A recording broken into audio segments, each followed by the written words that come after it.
It's been 6 days, and it feels like it's been a month. It is what it is. Let's do this. Hello, everybody, and welcome to the first off-season episode of the 2024 summer of the longest tenured Denver Nuggets spin-off podcast. Welcome to the DNVR Nuggets' Serbian Corner. Before we begin, please let me remind you to like the video on YouTube and then download the episode on your preferred podcast platform as well. We are gaming the system. If the NBA can have betting on their official app because they apparently do not earn enough money, we can cheat a bit too. Also, if you feel like supporting the show more directly, you can do it on patreon.com/MiroslavCuk. The link is in the description. My name is Miroslav, and I'm not gonna put you through a detailed recap of what happened on Sunday night. Instead, I'll just remind you that the Nuggets ended up on the wrong side of the biggest Game 7 comeback in league history. Up 15 at the half, and then up 20 mid-third quarter, and then coughing it all up is a pretty good resume of the season that just ended for the still reigning champions. While many national pundits were shocked with how the game played out, it was hardly a shock to the most dialed-in fans who knew that no lead was safe until the final buzzer. In the end, congrats to the Timberwolves. They were the better team in this series, and we are still waiting to see their strength against Dallas. They are now in the same home court 0-2 hole the Nuggets were in 2 weeks ago. And since the season is already over for our team, there is no point in being sour. I'll try to break some perspective to the last 2 seasons of Nuggets basketball and also look at what is next. To help me do that, I have 2 guests today. My guest host for today has been a certified bucket since '88. He is a husband and a father and also a co-host of the Four Corners Denver Nuggets podcast, calling from sunny Louisiana. Oh, I hate him so much. It is Mile High Pete, a.k.a. Peter Martin Plummer. Welcome back to the show, Pete. What's up, Miroslav? Thanks for having me back. So do you call that a patio, or how do you call where you are right now? A hammock? Yeah, I got a little patio back here, little underhang. So if it starts raining, I should be good. Should still be here.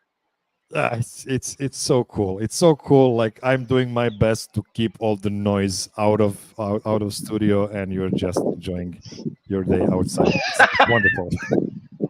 Thank you so much. Okay, feel free to mute me whenever. Our very special guest for today is known as a man in the hat. He is a 3-time nominee for MMA Journalist of the Year. He is currently a part of Ringer's MMA show on Spotify.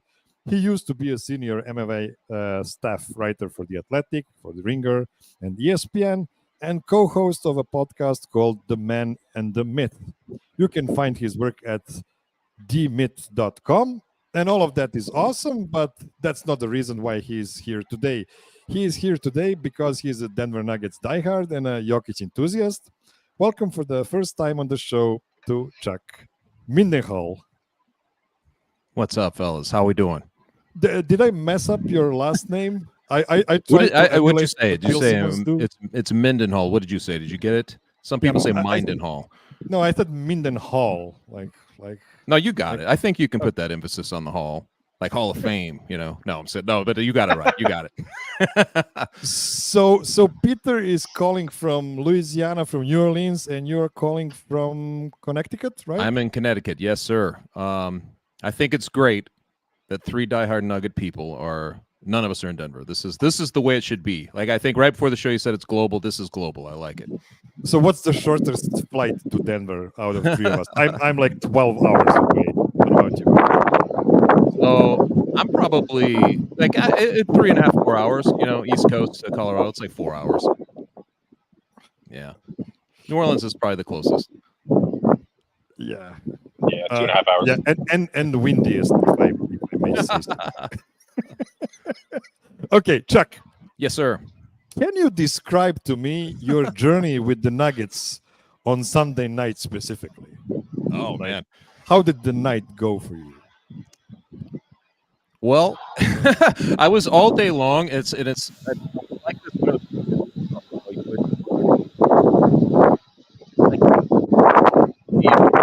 directly in the eye. You know, you're just like, I don't know, man, this could be it. And I think that there was some hard wiring in my mind that we were going to repeat. And I say we because I feel like I was a part of this whole thing, but I felt like the Denver Nuggets were going to repeat.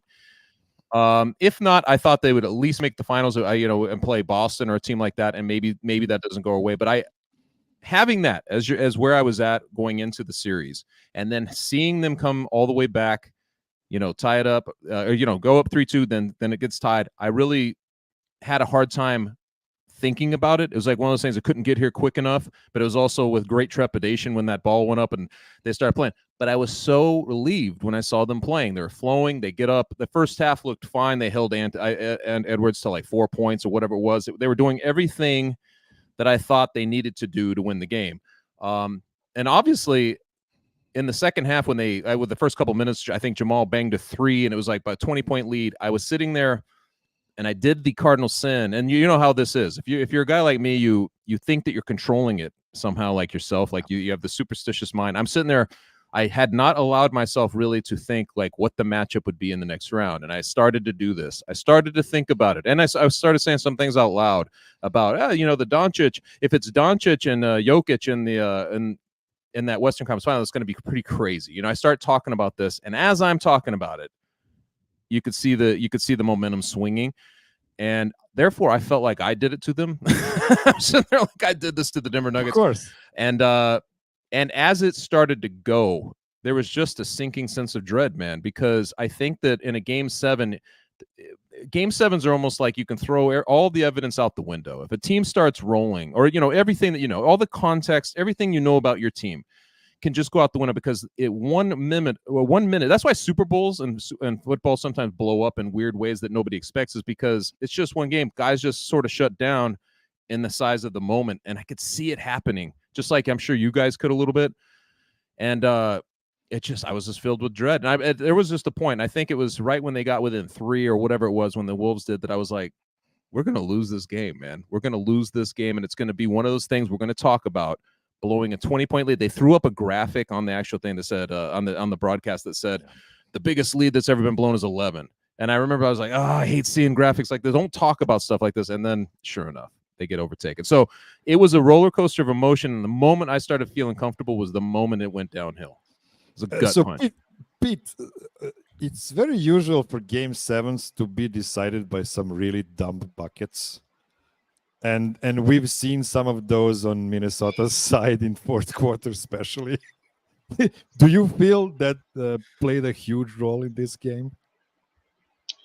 Absolutely. I mean, the Gobert end of shot clock one that he just threw up with one hand that went in, was ridiculous. And then Conley had a tough one too, that he hit a 3 at the end of the shot clock. But, as other people have pointed out, the Nuggets were kind of playing with fire all year, calling them clutch merchants. So you can't keep playing close games and just expect to win every single time. The offense took a step back this year, but I still think the biggest hurdle with the team was just not having a third big body. Just to give Jokic a break. I mean, the first half was going fine, and then when Jokic started the second quarter, I was like, what's going on? I know they had the extra day of rest, but I'm like, this isn't smart. You can survive 3 minutes here. They've been doing it all series. You want him fresh for the fourth quarter, and he obviously him and Murray just didn't have anything left in the tank in the second half. They scored 70 points. The rest of the team scored like 21 points. That's just not going to get it done. But the weird thing is, as bad as the rest of the guys were, 3 through 12, the starters got outscored by, I think, 60 points in this series? So I don't think that's, I want to give credit to the Timberwolves. They deserve to win. But I don't think that's so much about the Timberwolves being that much better than the Nuggets than it is the Nuggets just being worn down. They had to go for it this year in the second half of the season, versus last year they could really pick and choose to rest guys because they had such a big lead. So I think Malone kind of admitted that at his end of season press conference, that he, maybe he did ride the guys a little too hard, but that's just kind of his weakness. He's just kind of wired like that to try to win every game. And, as much as I'm bummed out about that, we did win one last year. So I still think he's the right coach for the team. And hopefully he'll learn from this. That's way too level-headed for me, Peter, man. I'm just like, I'm like, I can't even see all of that yet. It's like we're 6 days removed, and I've been like slowly unpacking everything you're talking about, man. 5 points from the bench, though. 5 points from the bench in that game. Yeah. It's just, and also like everybody else, right? The 3 starters outside of Murray and Jokic, single digits. Elephant in the room being like guys like Porter. I mean, you just got to have a guy like that show up, right? Like on some level, it can't be 7 points when he's a max contract. So it's like there was so much, man. There's so much to unpack, and all of it hurts.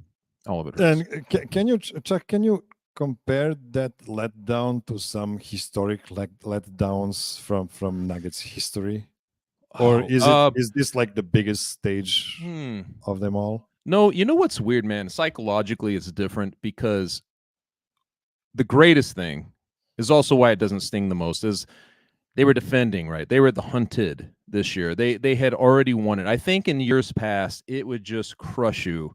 Like even a few years ago, I think it was at Portland. They lost a game 7 to Portland, and that one was such a gut punch because you're like, if we could just get through it. You know, you have these delusions, or you want them to get the chance.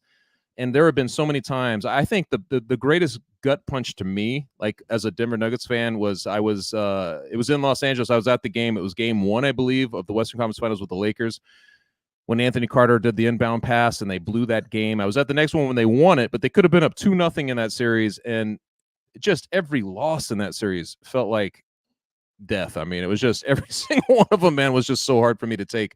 But that's because I've been a Nuggets fan my whole life, just like a lot of the other Nuggets fans who are diehards, and you just want it so bad. You want your team to be relevant. You want the city to be represented. You want to feel what it's like to be for one time in the finals. So we had all of that this time. It was more about, can they just get back there? And I think that eased it in the end, and especially because it wasn't like Jokic is on his last legs, or Murray's going to be off and signing somewhere else. You're going to get the core group back again for hopefully a bunch more years, and I think that eased it a little bit for me.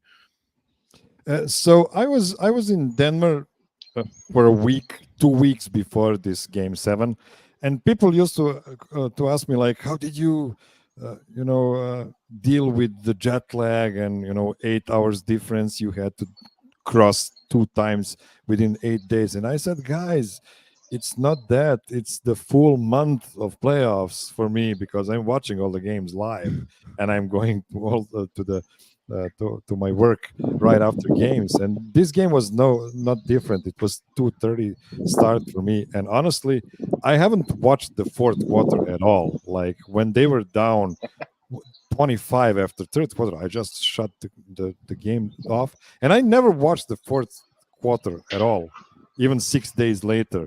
And I see people talking about Timberwolves disrespecting the Nuggets in the fourth quarter. Peter, what happened there?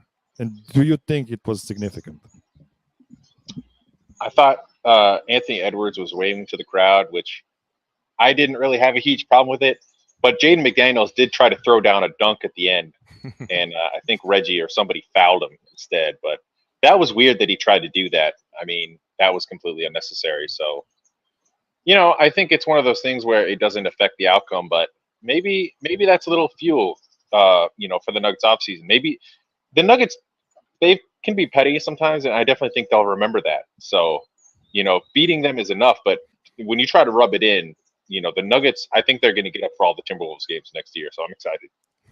Yeah, what's funny about that is I kept saying throughout the series, even though it was 2-0, then it was 2-2, and it was very contentious. And I think, there were times where Gordon and Kat were kind of pushing off each other and having these little these moments. But I kept saying to people who were watching with them, like, it doesn't seem like there's bad blood between them. And I actually thought it was more like the correlation and kind of the historical context with Tim Connolly building the team, all the things that were kind of going on where there was some relation to both sides, just respect factor. But as it went on, man, especially in game 6 with the 45-point thing, and then you go into to game 7 and that McDaniels, I think that changed. I think 100% that you're right. I think now you go into this, it should be a natural rivalry. If they're going to be good and if they're going to play at each other, it makes sense from the geography of where they're located and all that stuff. It could happen, but I really do believe that there was some people taking umbrage to that. And I think that makes it very interesting going into next season. Okay, this is a good moment to take our first short break. Don't go anywhere. These messages are going to be super important. Okay, we are back. And Chuck, you mentioned previously that you expected the Nuggets to repeat this season, and you felt really good during that first half of Game 7. What was the biggest difference between the last year's championship team and this year now, 6 days later? I mean, the easy thing to say is obviously they didn't have the bench depth that they had before, right? Like you could say, like they had a guy like Jeff Green, who I really didn't think was going to be a major loss, but I think it shows up in a series like this where he was just a stabilizing guy off the bench, veteran, knew when to get to the line, like just made some clutch shots. Like you look back at his playoff run last year, he actually was such a big contributor to what was happening. Obviously, Bruce Brown, like that whole situation was you were losing nothing by putting him into any iteration, whether it was with starters or it was as the sixth guy coming off. Like it always felt like a smooth transition with him. You could point to this stuff, and I would say that that's 100% valid, especially like I said, 5 points in Game 7 from the bench. But man, I just think that even from, and this plays such a factor, like just the mental approach, right? From being a very hungry, I think the last year's Denver Nuggets were not going to be denied. There was something that was almost like that bordered on desperation with the fan base to finally have a team that could do it, that they fed off of, and I think they really bought into. It was like something about the city was fueling them, and I just felt like they were not going to let themselves lose. They just weren't going to do it. And they'd been through some battles of 2-3-1 deficits a couple years earlier where they battled back. You saw the glimpses. I just think that everything was aligned. It was the first time where Murray, Gordon, and all these guys are in the same court, same goal, everything in the playoffs. I just thought they weren't going to be denied. This particular time, obviously, they just didn't have the bench depth. So that does play in. But I also think that they were trying to adjust to these teams that wanted to kill. I mean, the Minnesota, this is the biggest thing all of these guys have ever played for. Now they're playing the defending champ. They want to beat them, and to match that intensity game in and game out, that just seemed like they couldn't do it. That actually goes back to the Lakers series too. I just didn't feel like they could sustain the same mentality, like that same kind of intensity. And you saw it in the Lakers series, especially early in the games, where they would just get down, and then they had to kind of turn it on in the second half and come back. Murray with the coming up clutch with some of the big shots at the end, but I think mentally speaking, like I think it plays into the exhausted thing we're talking about, being run to the ground. But I do think that it's a factor too. Like you're the hunted, and that's a different thing to have to do. It's a different thing to hold teams off that want to kill you versus being the team that's coming for it. You know what I mean? So that's going to be an adjustment next year, which I like. They won't be the defending champion. I think they'll be hungry again, and I think that's a good place to be. So Pete, last season the Nuggets were super healthy throughout the season. Like they had very few injuries during the season, and that was a big factor. And they were also deeper, as Chuck mentioned. Now, this year they had a bunch of problems with injuries, starting with Vlatko. By the way, Vlatko was out of season for the full season. He was probably a guy that was planned to play in those Jeff Green minutes this season, maybe slightly less than that. And then Jamal, of course, missed a bunch of games on several different injuries that didn't let him ramp up for the playoffs as he usually does every season. Is this the biggest thing? Because last season the Nuggets were not sure they can do it. They knew they were good. They didn't know if they could do it. And this time around, it felt like, yeah, we got it. Like we know we can do it. So we'll just turn the switch on when we need to. Yeah, I think it's a combination of everything. I think the bench being too thin. I think a lot of people forgot, unless you were following the regular season really closely last year, Vlatko played better than Jeff Green last year. He had passed him in the rotation, and then he got injured, and Jeff went back in, and then Vlatko was healthy for the playoffs, but he didn't really have enough time to ramp up. So at that point, Malone was like, I'm just going to stick with the vet, and he came through for us. But the plan was absolutely to have Vlatko in the rotation, and we've talked ad nauseum about how that hurts Zeke and the rest of the bench because he's such a high IQ player. So having him out really hurt the bench. They never found a replacement, which just made it more taxing for Jokic and the starters. Murray being out put more tax on Jokic, put more tax on Reggie Jackson, who clearly wasn't ready for more minutes. And then you combine that with the fact that the Timberwolves were literally beat to build the Nuggets. I mean, if you look at their big man rotation, to have Gobert, Towns, and Naz Reid, it's the Nuggets haven't played against a team like that since they played the bubble Lakers, who also had 3 gigantic humans to beat up Jokic. So, Michael Malone said the better team won. I can accept that, but I don't think that the Timberwolves have cracked some code. I think they simply wore the Nuggets down, which, yes, it's a different strategy to win, but it's not like we beat you just straight up X's and O's. The Nuggets had a 20-point lead in Game 7, and they ran out of gas. So you have to just try to manage the whole thing better next year. Yeah, Chuck, I don't want to stay on this game for too long because I want to look at a bit to the future soon. But before that, the thing that bothers me the most is the fact that I don't feel the Timberwolves are a special team. Like, they're not the Durant Warriors. They're not the Shaq and Kobe Lakers. They're just a team that might, by the way, get their asses kicked by Dallas in a couple of days. This is the hard part for me. Is it just that they were the kryptonite for the Nuggets, or were the Nuggets just not a really good team in these playoffs? I don't know how you guys felt. Peter just said it. Like, I felt like they're very much built trying to beat the Denver Nuggets, right? They were built to beat the Denver Nuggets. And I think that obviously they were able to do that.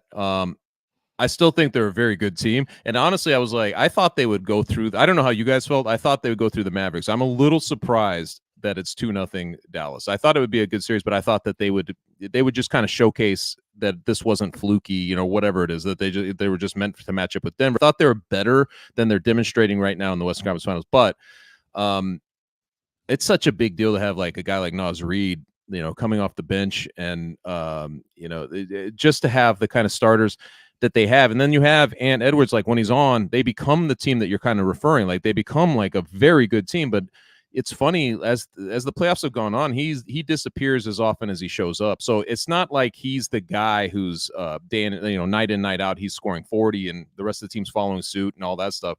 They certainly have a very good team. I'm with you on like the Kevin. They're not like that. They're not like some super team that you're not going to be able to beat. But I think they're really good. I think that they're really good. They showed that against Phoenix. So you could point to a lot of things going on with Phoenix, but just beating them 4-0, kind of breaking their spirit in the process, which is very similar to the way the Nuggets beat Phoenix last year, was telling to me too. I think that they're a very good team. I don't think they're a great team. I think they're certainly capable. If they come back and win this, they're certainly capable of winning it this year, though. I think that they are that good. What do you think, Pete, about Minnesota's chances? Yeah, I think going into the Western Conference Finals, I didn't really have much of a read on it. I didn't agree with people that thought Minnesota was going to walk over them. I wasn't really sure. But I do think that Dallas was psyched to be playing Minnesota because it's a great matchup for them. They've got these slow big guys, and McDaniels can't guard Luka, and the Mavs have better ring protection than Phoenix or Denver. So the Wolves, they really struggle to score. So I think the Mavs have done a good job of taking advantage of their matchups in that series. And I just want to point something out, big picture, real quick. The way the media landscape and like Twitter works is everybody's like clowning the Wolves now. It's like, oh, you beat the Nuggets, but you forgot about the rest of the NBA. It's like, I don't fault Tim Connelly for looking at the team he has to beat and try to beat them. Like, you beat the Nuggets. It's still better to lose in the Western Conference Finals than it is to lose in the second round. He couldn't have foreseen the Mavs making those deadline moves. So, series is far from over, but I'm not really that surprised. I think Luka is the best player in the series. Everybody was kind of going into it as like, oh, Ant versus Luka, who's going to be the face of the NBA? And but like Chuck said, we saw Ant disappear plenty in that series. What was he 6 for 24 in Game 7? He's not the reason they won. So, yeah, I mean, he played good defense on Jamal in the second half, but yeah, to me, Luka and Ant are in completely different stratospheres, and the Timberwolves are just a really good team, but they don't have the best player in the series.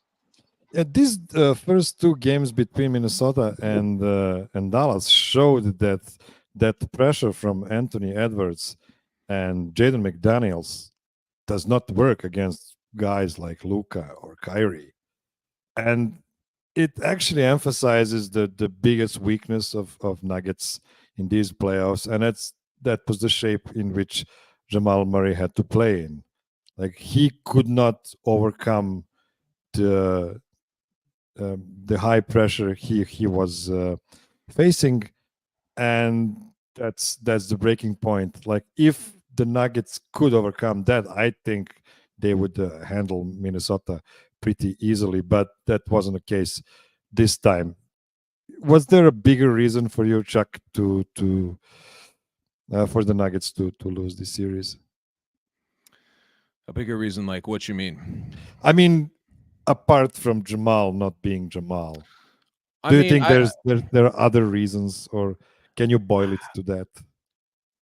It's crazy because he had such a great series against the Lakers, and I mean, honestly, I don't think they get by 4-1 if Porter's not hitting. Like, he hit shots that were such momentum staunching. They'd be going on some crazy run or threatening with something. He would just bang a three, and you'd be like, whoa, that just saved the Nuggets from like spinning out of control here. I didn't feel like we're getting that this time. He just never really got rolling. And what kills me about it is when you're watching Porter, I don't know if you guys were paying attention to this, but so many of those shots were in and out. They were just like, it wasn't like he was getting bad shots. They were hitting the rim, like the back, they're going in and out of the rim, and they're just bouncing out. He had a stroke of bad luck there, but there was some defensive liability going on there too with him a little bit. So I think that if you look at it, if you're going around, I think Porter had he could have done a lot better in that series. There were guys, Christian Braun, like when he's in there and you see him get open looks and he's no longer even looking to shoot, you're like, dude, that's what you got to be able to bang that just like you did last playoffs. You got to be fearless in there a little bit. Obviously, you don't want to live and die with Christian Braun shooting, but if you're wide open and they're leaving you open or those type of things, I just saw them a couple of times not even think about shooting in those situations, and that kind of hesitancy. And I don't know. I think it just something about the confidence was going away through that series. But the guys, we never got into that flow with Porter involved and everybody involved. It never happened in that series. So I think that I would point to that. It's just you didn't get consistency out of a lot of the guys who I think are you're counting on those contributions from. Pete, do you want to add something to this? Yeah, I mean, I love Mike, so I thought it was a bad matchup for him. I think he's gotten better as time has gone on, thinking the game and learning how to play with Jokic and everything. When you mentioned it's a bad matchup for him, like, can we take the kid's gloves off? Sure. He's in his 6th season in the NBA. Well, the reason I say that is because sorry, he's a max player, and he played bad. He needs to grow from this, right? Yes. The reason I say it's a bad matchup for him is because in the first series, he's got 6'4" Austin Reeves guarding him, and he's draining everything. In the next series, I don't feel like he played any differently, but he's got Jaden McDaniels on him. Porter takes all the same shots. They just didn't go in. So I don't feel like he played any differently. That's what he's got to figure out, Miroslav, right? He's got to figure out a counter if I just can't get to my spot and get my shot off, how can I help the team win? He did that in the championship last year, right? His shot wasn't going in. He was getting rebounds. He was playing defense. He kind of slipped a little this postseason, with the defense. So, hopefully he'll be motivated and he'll get in the gym. But everything we've seen from him so far is he usually does. Okay, let's now do a little segue, a little segment I called the fighter. What do I call it? Fighter. This sounds like a segment you do all the time. Fighter rating. So Chuck, since you're an expert in fighting, And you recently described the Nuggets in fighting terms for your piece for The Ringer. Can you give me a fighter rating, maybe on a scale from 1 to 10 for every Nuggets starter and Christian Brown, since those 6 guys are the only ones Michael Malone had trust for Game 7. Okay. So and please Malone too. Malone. Okay. Too. All right. So we're talking about a 1 to 10 scale on a fighter. I mean, if you start with Jokic, he was doing some uncharacters, like launching those threes and stuff. But I'm not going to get onto it. It's like, if you're going to live and die, I'm going to live and die with Jokic every single time. I don't care what he does out there. So I would still give him 10, man. I know that this wasn't like his, I'm sure he felt like he could have done things differently and all of that stuff, but I'm still going to keep him at 10. Murray, let's say, so Jamal Murray, man, maybe I'm going to say a 7. This is because I'm holding the bar that he sets for himself in playoff Murray and everybody talking about this. So from his own standards, I'm going to say a 7 because I don't think he would probably give himself any higher than that. I mean, there was a lot of turnovers. A couple of them were so costly in that Game 7 that you just knew you were looking at something different than we'd seen in the past with Murray. And it was just tough, man. It was either you're riding high with him through that series and through the whole playoffs, or you're sort of like, Murray, what are you doing? What are you doing? You know? Gordon, it's crazy too because he disappears so heavily sometimes, and then he'd factor in and just dominate others. I would still say a 7. I still feel like he did his job for the most part. I'm interested with Peter. You got to do the same thing though, because you got to go down and tell me too, because I know you watch the game a little differently, not as fanatically as I'm watching him. But like I would say, Porter is probably a 5.5. You know, he had his moments. I mean, the Lakers, like I said, I thought he played some of his best basketball in that series. Caldwell Pope maybe a 6. You know, I mean, he just does little things too. If you just watch him, and I'm sure you guys have, like, he just you see him anticipate a pass or force a pass, or whatever little things sometimes that alter sequences that I love. You say Christian Brown, right? I'd put a 5 on him just because I feel like he got too gun shy down the stretch. I love his defense. I love what he was doing on that side of the ball. And I guess you could probably go higher if you want to focus on that side, but I felt like his offense needed to be there a little more. I don't even think he shot in the Game 7. He was just, he had looks. He just didn't want to take them. And Malone, and I think that this is one of those things, coming out of it, he put a lot of emphasis that I run him into the ground, took some of that accountability. I appreciate that he's like that, man. I really do. I appreciate that he does look at things like this and he kind of, says it like it is, at least in his version of things. I'd probably go a 7 with him as well. I mean, I thought he did, considering the bench, I thought he did a pretty good job. Like he, in terms of getting them back from down 0-2, kind of showing them that edit or whatever you put together with all the critics. It's just some master strokes in there. I think he still was pulling out vintage Malone stuff, just ran out of gas. So I'd still give him a higher score. I think he did the right things. They just didn't have it. So I'd say 7.5. What do you say, Pete? So, Chuck, I've got a surprise for you. I came up with different fighter comps for the 6 guys. Oh, I love this. Two of them are like spot on. 2 of them are decent, and then 2 of them are a real stretch. You're gonna have to stick with me, okay? This is perfect. All right, let's hear it. So I think Jokic, all time, I think he's Fedor. I think he's a guy who is, one of the best of all time, but not super well known, not real flashy, but, pretty much anybody in front of him he's been able to beat. I think Jamal Murray was a really hard one. I came up with Sean Strickland, a guy that's won 1 title. Obviously personalities are different, but, Sean Strickland isn't really in the upper crust of the UFC, and Jamal's never been an all-star, but, he wants more. Aaron Gordon, I decided that he's Alex Pereira, really chiseled physique, knockout power, but, maybe the ground game hasn't been tested. Gordon's got holes in his game as well. Porter, I struggled with. I came up with Johnny Walker because I think he's really talented. Dude, that's perfect. But kind of an enigma. The UFC has been trying to push Walker for a long time. I think they kind of put him in big fights a little too early, and he wasn't ready for him. Porter was #1 high school recruit. Obviously, the back injuries have changed the whole trajectory of his career, but he's made a nice career for himself, and I think Walker is also kind of on the way back up now. KCP, this is the one I'm most proud of. He's Aljamain Sterling. They've each won multiple championships, and they're both unheralded. Like, nobody gets excited for an Aljo fight, unless you just love grappling. But KCP, consummate pro, no controversies, role player. You love having him on your team. He's been good company man for the UFC, but nobody thinks of him like first, second, or 10th as a UFC fighter.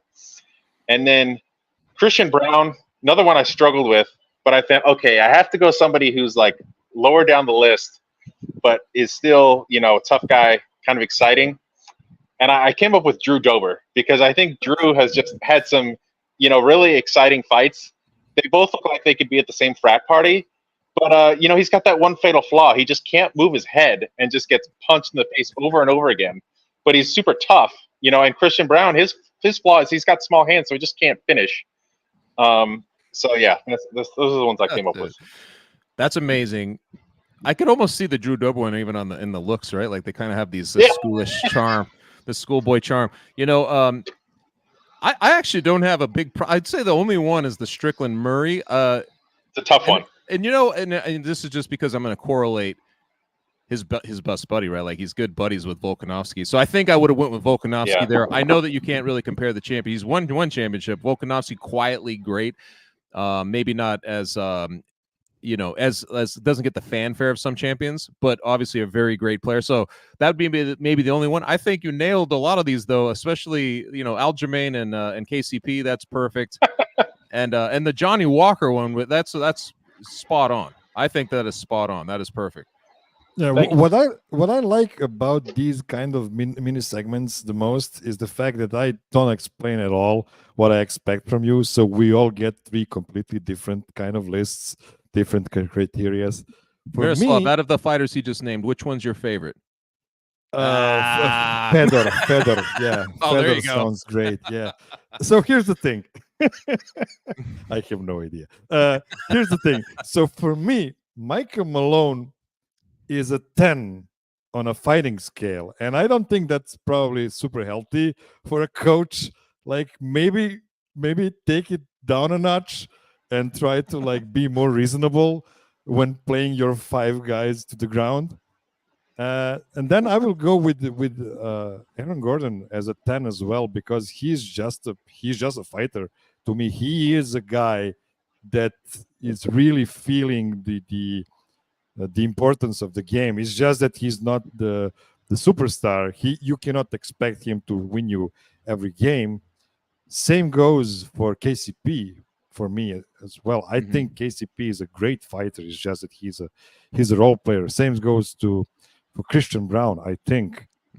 And then we go to our main guys, and like Michael Porter, for me, he's an 8, and I don't mind that because he is a guy that struggled to stay healthy throughout his career. He needs not to push the envelope 100% nonstop, and I think he's doing a pretty good job with that. Joker, he's a 10. He just doesn't show it. You wouldn't. That's why the see Fedor it. thing is so perfect. Yeah, Fedor is always like cathedral no. calm. As I said, Fedor is just a perfect comp. Yeah. And then Jamal is the one I have the most qualm here with, because I mean, you can tell us this, like top level fighters, they take care of their bodies nonstop, right? Yeah. So this is why I just cannot give him a big rating there. I mean, he threw a heat pack out there. There's some fight. Like he was trying to get into it with the officials. Is that a move in MMA? A legal move? I mean, in MMA, anything that's illegal, as long as it doesn't cost you a point, people are going to fight. They're going to do everything illegal first until they get warned enough, and then they start to fight for real. Yeah, that sounds fair. Yeah. Okay, let's take one more short break, and then we'll try to figure out what the Nuggets should actually do after this. Don't go anywhere.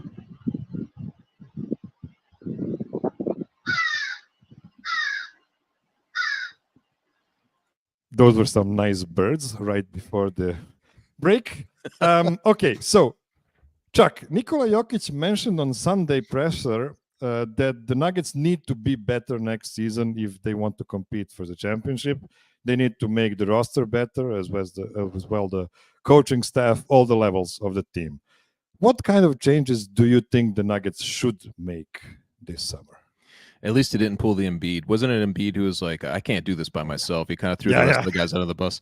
Well, I think they have to find Peter mentioned this too. They need another big body. I think that has to be critical for them. They have to find somebody who can eat up some of those minutes. Who's the cat they brought in from the Lakers last year? I keep forgetting his name. Thomas Bryant. Yeah, and he ended up not being a guy who they plugged into the playoff scenario. He just didn't fit. He didn't jibe with the team. But I feel like they got to take another shot. Like you watch guys like Hartenstein, for the Knicks, and you're like, man, he played for the Nuggets for a season. Not even a season. Like he played there for a little while, and you're like, why?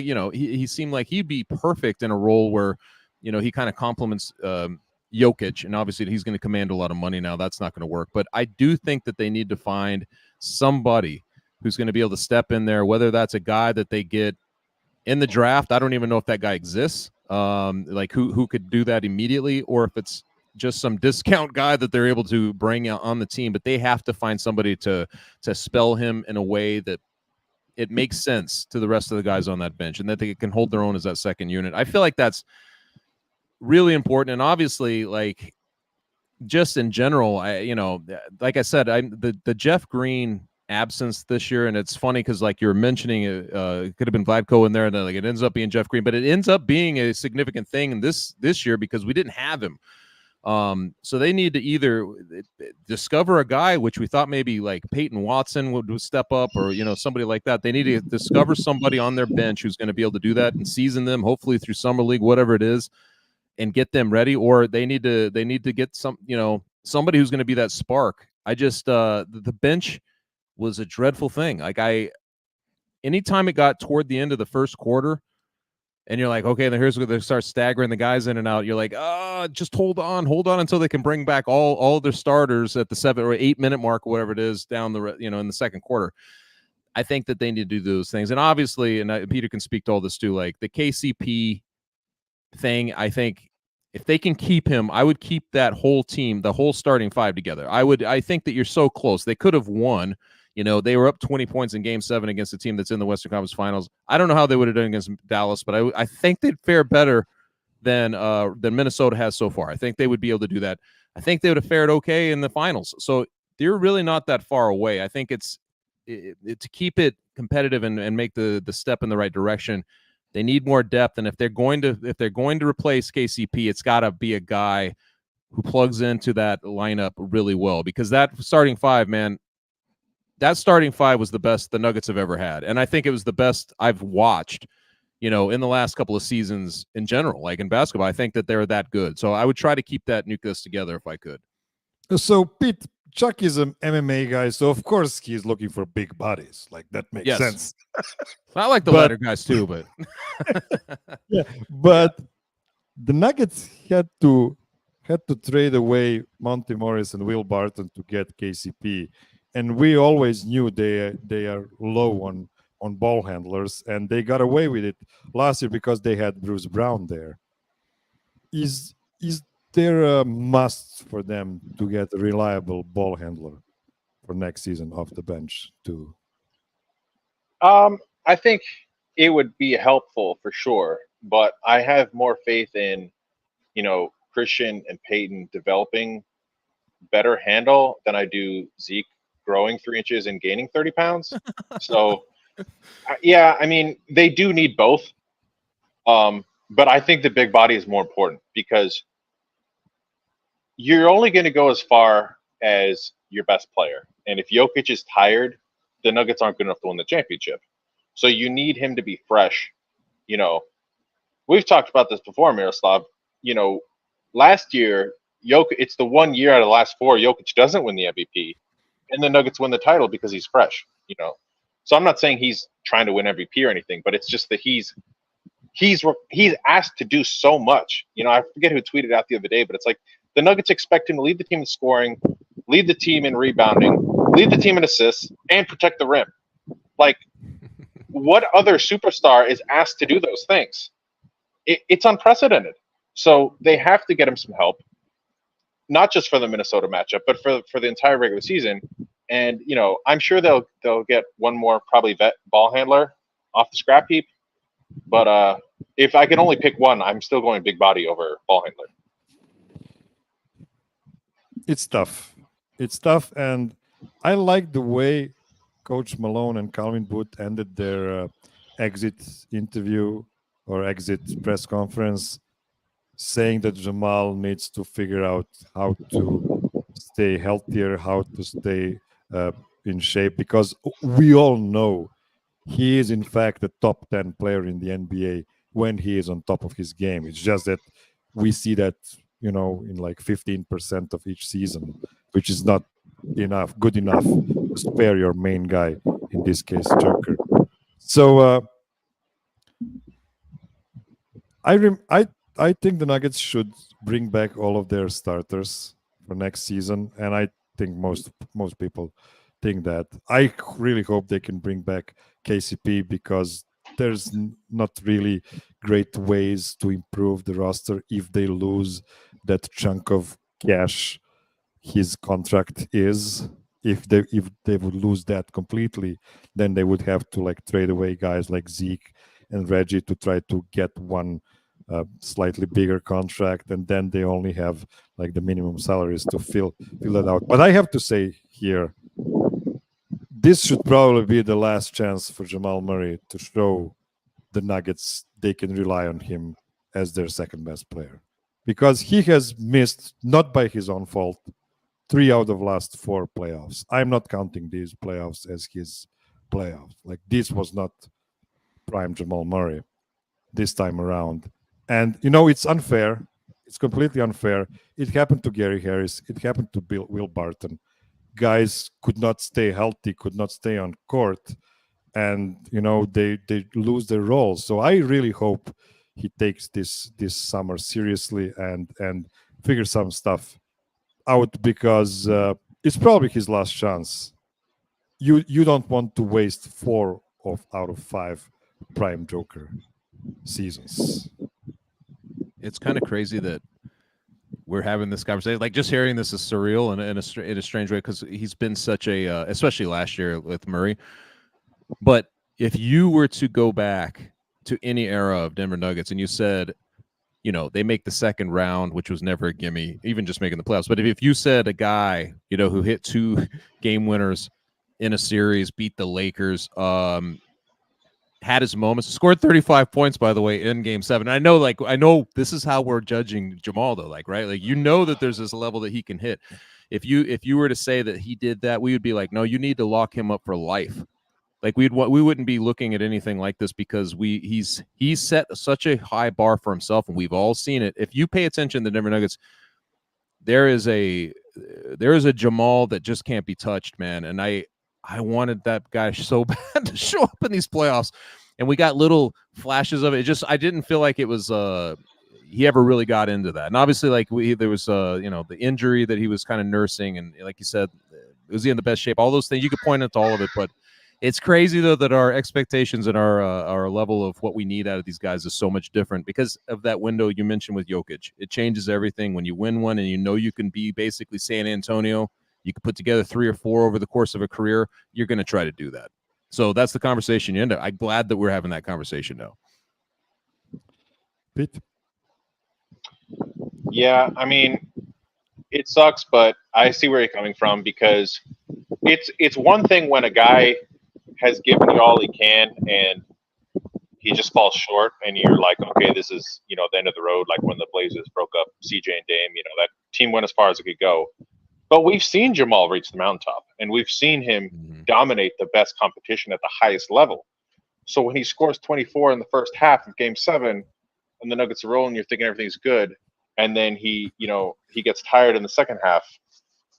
It's like, what are we doing? That you've had plenty of time to prepare for this moment, and you came up short this year. So I was a little surprised, but I was actually happy that Malone and Booth they didn't it wasn't like a ESPN top headline call out, but it was definitely a subtle like, hey man, you know, we know you can be better. We And need so Mhm. yeah. So There's no I way thought it this was works without you. That's the thing. I thought it was a good motivational tactic. And yeah, I think it's fair, Miroslav, to say this is the last year of not the experiment, but just of sort of, you know, giving them a long leash, because now's the time. You know, you're in the middle of your prime. Can you do what is required to get back to the mountaintop? I like him best when he carries that chip on his shoulder, because I think it bothered him last year, especially. Like, it just seemed like he carried that so much differently, of, you know, being shunned from All-Star, all that stuff. And he just, when he plays like that, it's just such a different thing. And I don't know. It just didn't seem like he was quite as bothered this time. I don't know. But I love it when he gets like that. But, you know, you think back to the Donovan Mitchell battle he had in the bubble, and you think of that Jamal, and I'm like, I just want him to lock in and be that competitor, that guy who refuses to lose on the same level that he's done in the past. So the window, it's crazy. I feel like they've still got a long window as long as they kind of figure it out, and it's his chance. And I do hope that he goes back and rediscovers it, man. Like, rediscover, because we're talking also like he's eligible, right, for this extension and all this stuff that's going to happen, and you know, who knows what's going to happen. But like, I want him to be the guy who carries that chip on his shoulder. I don't think he's like the whole All-Star thing. If he just carries that chip on his shoulder, I was almost like never name him an All-Star, because I want him to always be like mad at the league. I want him to be mad like that. But really, I want him to just to show that he is an All-Star and he has to be consistent. Yeah, it didn't work this time around. Like, he had a pretty mediocre regular season after winning a championship and not being recognized as an All-Star. But that's all fair play. Like, just be better. Like, we know you can be so much better. Just be yourself, and we'll all be super stoked about it. Absolutely. We'll do more parades. Okay, we'll take the last short break, and then after that, as per usual, we're going to get a bit crazy in the last segment, because this is what we do on Serbian Corner. Don't go anywhere.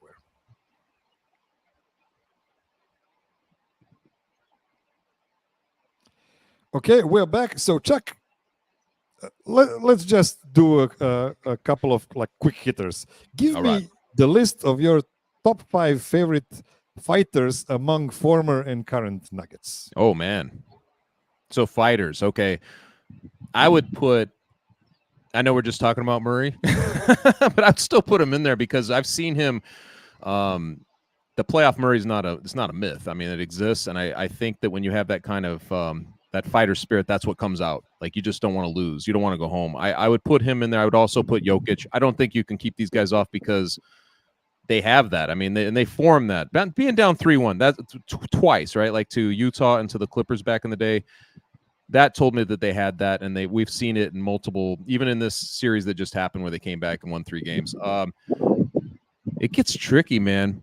I would probably put Chauncey Billups in there, because that one year where, you know, especially the year where they went to the Western Conference Finals, and I felt like he kind of willed Melo to pick it up and kind of welcome that challenge, and sometimes that fight was what they needed in there. And I think that was the only time, right, Melo ever even got out of the first round, was that year that Billups was running with him. So I'd probably put him in there. Let's see. I got to take Dikembe Mutombo, because he's the guy who, you know, 94, like the whole upsets 8 seed, upsets number 1. I think they got that done. He was kind of the heart and soul of that D. Maybe LaFonso Ellis.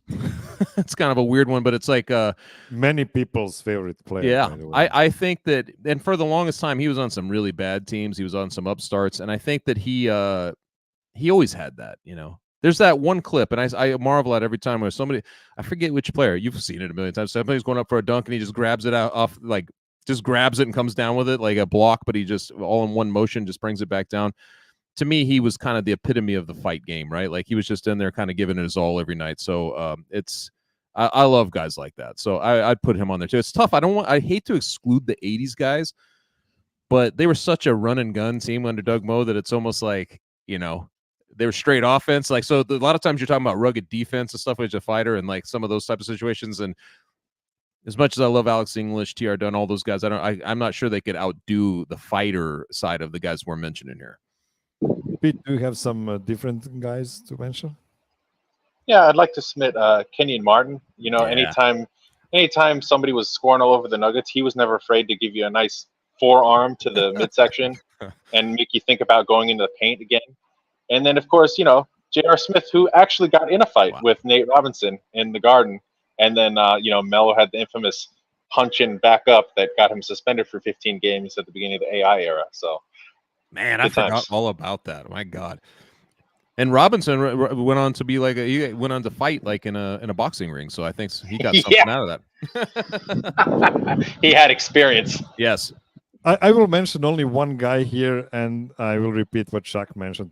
It's Jamal Murray. Like I said, historic and Nuggets players, and you know, 2023 Jamal Murray, 2020 Jamal Murray. Those are probably like the biggest fighters in history of Nuggets franchise. Like we want to get back that guy, and it will be great. So, Chuck, give me the list of your top 5 favorite non-Nuggets NBA fighters that are playing currently in the NBA that may or may not be acquirable this offseason. You don't have to go 5 deep if it's too much. I don't want to insist. You know what? I mean, I would love, you know who I love, and I loved him even when he was in there. I would love for them to get Vanderbilt back because I felt like he was this guy who was he had this huge motor. He was always banging the boards, big bodied guy. It just seems like he would fit the Denver Nuggets now. Like I don't know how acquirable he really is, but like he strikes me as a fighter. When they were talking about in the series, like with the Lakers, and they're like, well, he's on the mend and he may come back, and I was a little bit like, I don't want him involved in this too because it's too close as is, you know. Jeez, who else? You know who I love? Alex Caruso. Can you imagine like him being like his defense intensity and just that kind of plugging him in to the Denver Nuggets lineup? That would just be amazing. So I think he's a scrapper, right? Like he goes in there and he kind of throws his body around. I love that. Who else? I don't know. I'd have to think. Peter, who do you got? You got some off the top of your head? Well, when you said Caruso, that reminded me of Jalen Suggs on the Magic. Miroslav, I think you'd really like him. He's kind of like, he reminds me of early Gary Harris with how strong he is and how good he is on defense. And then one guy that I thought of who isn't a player anymore, but I was thinking of Jimmy Butler, but then I was like, you know what? Jimmy kind of had a rough year. And then Pat Riley, he's like the most gangster NBA guy of all time, right? Because they asked Pat about it, and he's like, you know, if Jimmy's not going to play, he shouldn't really be talking. I thought that was great. And then, of course, you know, he's like one of the few guys in NBA circles to stand up to LeBron. So I love Pat Riley. Yeah. I love that. Yeah, I have nothing to add to these guys. I think you've made some great choices. And for very end, I'm going to surprise you with a little game. And Chuck, you mentioned how it is great for us to nitpick about the best generation of Nuggets ever, and we say like this guy needs to be so much better so we can become a true dynasty and stuff like that. So this is why I came up with a game called Melo or Just a Fellow. Now I'm gonna give you 3 guys for each question I have, and you're gonna tell me which of these 3 guys has the best stats that I will be mentioning. Let me just see. I need to remove this logo. Okay, so here it is. Melo or Just a Fellow. So who has the most playoff threes made for the Nuggets out of these 3 guys? Most playoff threes made for the Nuggets. Oh boy, here we go. Melo, Monte Morris, or Gary Harris? What do you think, guys? Oh man, Gary Harris. I'm gonna say Gary Harris as well. Yeah. So you're bigger Melo haters than I am, because Melo is the best here with 43 made threes. and Gary and Monte had. I thought it was a 39. trick. I thought you were trying to trick us. No, I like that we're all on the right. same page here. So. All right. Yeah, Not bad for a Monty. Look at that. 39. That's pretty good. I wasn't a Nuggets fan back in 2003. You guys were. Yeah. So I have less love for Melo than you guys. Okay. We've suffered I don't longer than know. you, Miroslav. We'll see. Okay. Who has the highest playoff field goal percentage for the Nuggets out of these same three guys? So highest Well, you had the graphic. Field goal. So this is, all right. percentage in the playoffs. Out of Monte these- Morris. That same here. He seemed very efficient with his shooting and getting his shot. So I'm going to say Monty. Excellent job. There you 45% go. from the field, 43 for Gary Harrison, 42 for superstar Wow. Melo. Okay, next question. Who has the most playoff games played for the Nuggets? So who tallied the most playoff games out of these same three guys? Melo, Monte, or Gary Harris? Gotta be Melo. Just Melo. to help Yeah. you a bit, Melo played for 7 playoff seasons. Monte played for 4, and Gary played for 2. So you're sticking with Yeah. Melo, right? Yeah. Yeah, that's Melo. not true. Like Monte had more Whoa. playoff games in 4 seasons That's really Wow. telling. That's than crazy. Melo had in That's 7. surprising, but it's not because, like I said, I mean, Melo was first round, right? He was a first round guy. Like he only went deeper into the playoffs once out of that whole career in Denver. So that Yeah, does and make some sense. also Nuggets tend to play 7-game series Yes. a lot in this era. So Yeah. that helped Monte here as well. Yeah, as I said, Gary Harris was there for the all of these seasons, but he just wasn't healthy for a Yeah. couple of those. So yeah, that's how it goes. Okay, last question, All right. and this will not be the same three guys this Oh, time. okay. Who has the most playoff assists for the Nuggets out of these three guys? Melo, Monte, or Aaron Gordon? Can't The be Melo. most playoff assists. I'll say Aaron Gordon. I'll say Monte.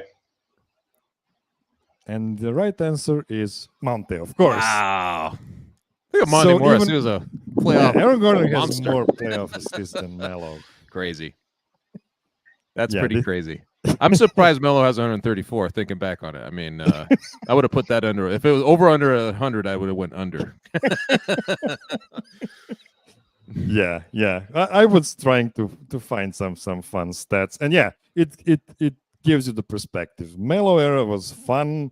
He was a fun player to root for. I'm guessing he wasn't a favorite player of mine at any point. I just never liked the inefficient chuckers, but it is what it is.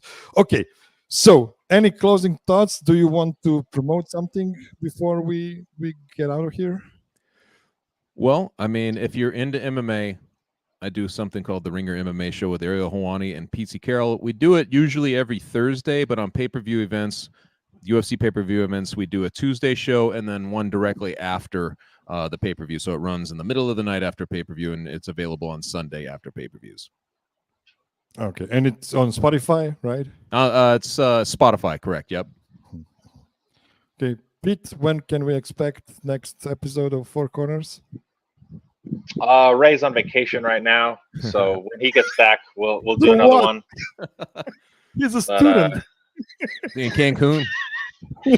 He's still allowed to visit his family, but no, we'll get back on it soon. I'm sure we'll do at least one episode between now and the draft. Yeah. Okay. So I also wrote an Mhm. article recently about the championship tiers of American sports. So check that out if you Nice. want to see where the Nuggets are. So you should go to Four Corners. What's the address? Help me out. Yeah, it's well, the easiest way is if you just go to my Twitter. It's I pinned it at the top of my feed. Yeah, Ray's got a link tree with Four Corners website. I don't know the exact web address, but Yeah, it's on X. It is on X. Okay, so that is all we prepared for today. And please take the word "prepared" very loosely here. If you haven't already, please smash that thumbs up button on YouTube and share the episode on your social network of preference. And if you want to support the show more directly, you can go to patreon.com/ALLCITY YouTube.com/Miroslav CUK and become a part of an incredible crew of people over there, including my sicko tier of supporters, Pavle Mihailovic, Daniel Lynch, and world's biggest Devin Booker hater, Peter Martin Plummer. Be safe, be healthy, be kind to everyone, call your mom, and until next week, Jameer Nelson.